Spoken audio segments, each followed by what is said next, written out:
Работа на строительных площадках всегда считалась уделом мужчин, но всегда есть исключения из правил. Например, когда в нелегких и тяжелых условиях трудится женщина. Одна из них – Ирина Тунгусова. О ней и ее работе расскажет наш корреспондент Лев Нетесов. Уже 13 лет Ирина занимает далеко не женскую должность. Она крановщик в самом ответственном цехе ДСК – арматурном. Каждый день она грузит бревна, арматуры и сваи. Свою работу Ирина любит и считает интересной. Однако крановщик – это достаточно сложное и опасное дело, хотя на первый взгляд и кажется простым.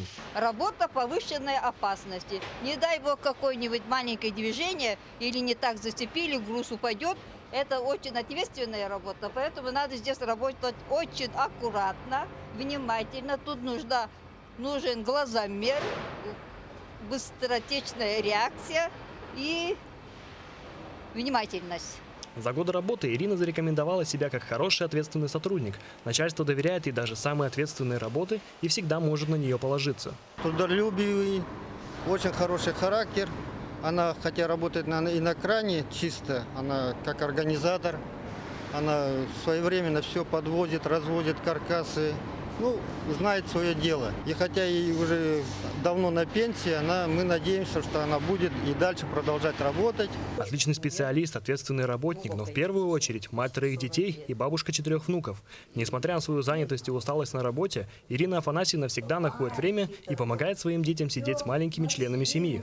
А семья восхищается ее смелостью за выбор в столь непростой профессии. Работа тяжелая, я у нее была один раз, мне этого было достаточно. Увидеть, в каких условиях она работает, потому что там очень пыльно, очень грязно. Достаточно, да, это тяжелая, я считаю, работа и не совсем не женская даже. Но вместе с тем, эта хрупкая женщина с мужской профессией еще и рукодельница. Всегда найдет время побаловать себя любимым занятием.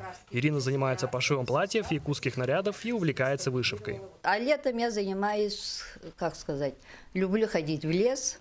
Постоянно грибы собираю, ягоду тут с подругами вместе в лес ходим и занимаюсь скандинавской ходьбой. Какую бы должность женщина ни занимала, крановщик или модельер, она всегда остается в первую очередь опорой общества.